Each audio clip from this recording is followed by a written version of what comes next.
Hello, beautiful people. My name is Pelitsu Bukaku. Welcome to my channel, The Simple Bouquet, where we are discussing nothing but real conversations.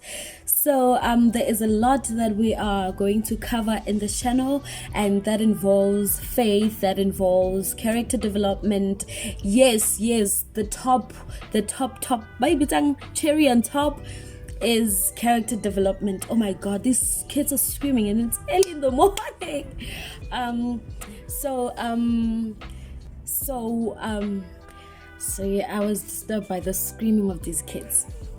So as I was saying, that character development is really the creme de la creme, like the cherry on top. That involves Christ inside. So character development, lifestyle, faith-based, and real-life conversation, especially that involves young people.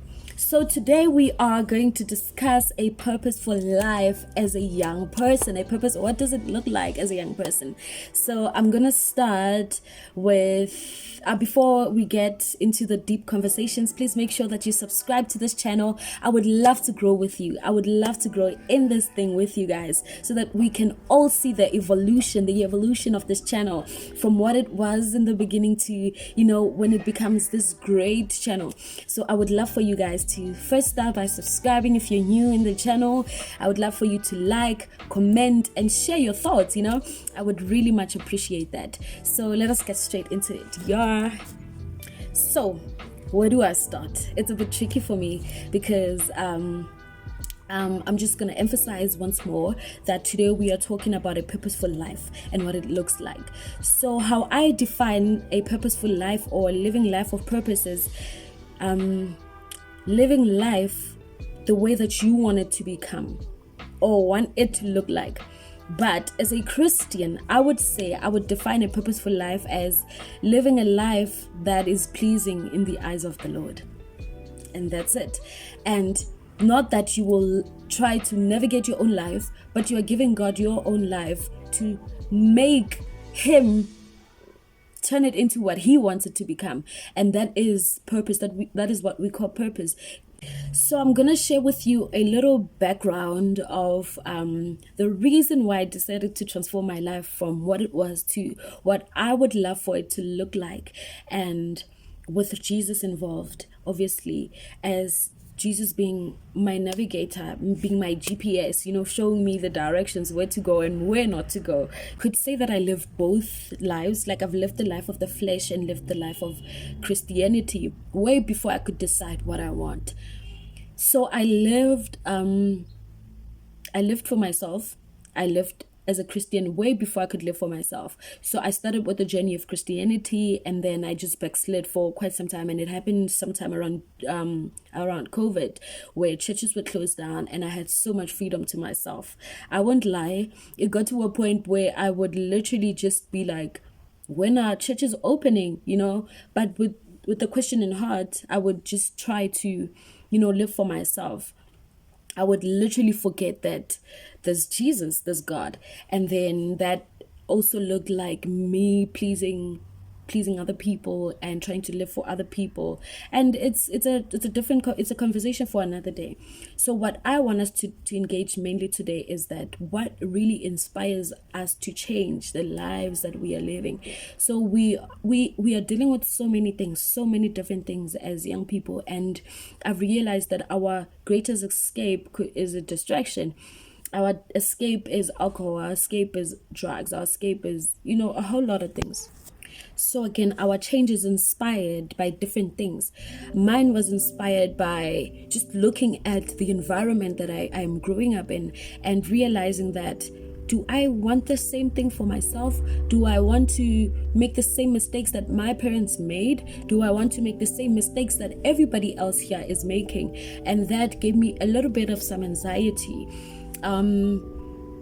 I had to somehow seek change. I had to look for change. I had to become change. And I could say that was the most vulnerable time of my life, especially now living in consciousness of so many things. Like, I was so young, and now I'm starting to realize that you are growing, girl, and you are to be independent. And your independence must come from you making good decisions. So I somehow had to change my ways. I had to cut down going out to groove. I had to cut down so many things. Very much uncomfortable, but definitely worth it, because I have a goal that I have set for myself.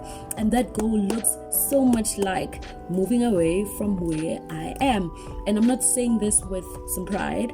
I'm not saying this to sound too pompous, but that is what I want for myself, and there's nothing wrong with that. So I believe that this is something that will happen for me, and yeah. So I've let go of these things so that I could just be a focused girl. And when all of these things were happening, I wasn't schooling. Like, I didn't even see myself in a position of going back to school, because I had my own traumas, which we will talk about them some other time. So I had my own traumatic experiences with school, and I just didn't have a vision. I didn't have a life for myself to say. I mean, one would argue that I was young, but one thing for sure is that the enemy eats the lives of so many people, especially in the townships, in their young lives, in their youth lives, because their decisions are irrational. They are very innocent. You make an innocent decision to say that, I've lived 12 years of my life in school, and the least I could do is just give myself some break. I need some break. I need some time. I need to take a gap year. I need to do this. And you let go of things that are very much seemingly boring to you, but they are very much necessary. And I didn't have a vision. I didn't have anything that really inspired me at the time, because I was nonchalant, honestly. I didn't care. I didn't give anything. I didn't, there's some words I can't really say, but I couldn't really give. Yeah. So until I had to wake up and I had to smell the coffee, that girl, if you're gonna spend so much time in this lifetime giving your time to the streets got nothing to offer, my dear. And I had to wake up to that realization. Trust me, I had to wake up to that realization and tell myself that Gele, time flies, and time really flies. So I had to start by going back to school. I actually started by giving my life back to Christ, which it was like a really hard thing to do, because I had to pursue change, but I had to seek change, and it wasn't easy, trust me. So now I'm in a secured position I'm very much confident in the change that I have made for myself. And guys, kunzima out there, it's really, really hard. So I think we will continue with this conversation or conversations more. And I would love for you guys to take what I'm saying to you with both hands. Grab what I'm saying with both hands. The greatest that you need to become, and become all that God wants you to become. And it's not boring. Like, I wish we could just take out the stereotypes and all these negative ideas about Christianity, that it's boring. Like, yes, there's so many things that we live by that do not acquire us to live by the world, but they are for our own good. They are for our own development, and they're for our own good. And I would love for you guys to see that side and that part of. I would love for you to experience that part of yourself. That part of yourself that has given to Christ. And it's so beautiful. It's so beautiful, I won't lie to you. And you wake up every single day with an understanding that you are set apart. You are not of this world. And the joy that comes with it, it's everlasting. And what I was saying is that you need to forgive yourself. You need to accept everything that is in the past and let it stay there in the past. And try to not look at everything in a negative light, because these are the things that grow us into becoming good and great people. I wouldn't be in this position if I had not stepped in the places that I have stepped in. For some reason it had to grow me, and we will talk about all the irrational things that I did.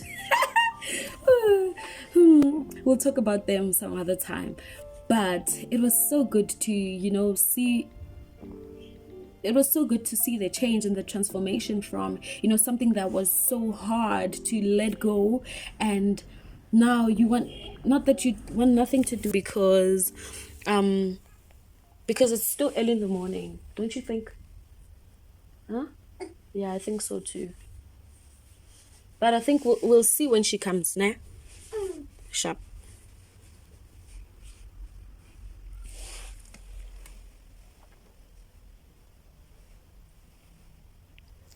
Wow. So guys,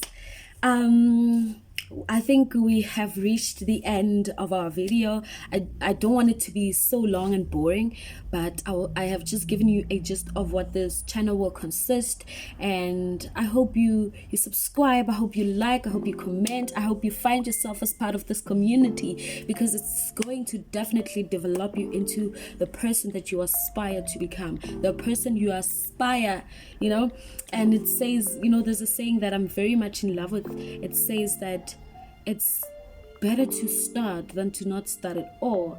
I don't know who said that, but I just put words together. I guess it's inspired by me.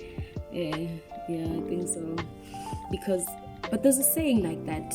I just based it. So I am so excited to start this journey with you guys, and I hope that you find it very, very useful, and I love you so much, and I would love for you guys, more than anything and everything else, I would love for you to grab this with both hands, because bona gugudela siyakhona, like gugudela siyakhona, and we're gonna fight. If we're gonna fight, baby. We're gonna fight for this. Like, we're gonna fight, guys. We're gonna fight. Me, I'm a fighter. I've been saying that I need to have people. I need to have a team of fighters, because if you are weakling here, you ain't for me. You are not for me. But if you inspire to hop into the bus of fighters, let's go. So I will see you guys some other time, but thank you so much for engaging in this channel. Thank you so much for participating thus far. Thank you for listening to till this far. Sometimes sabor, but you listened thus far, so thank you so much and enjoy.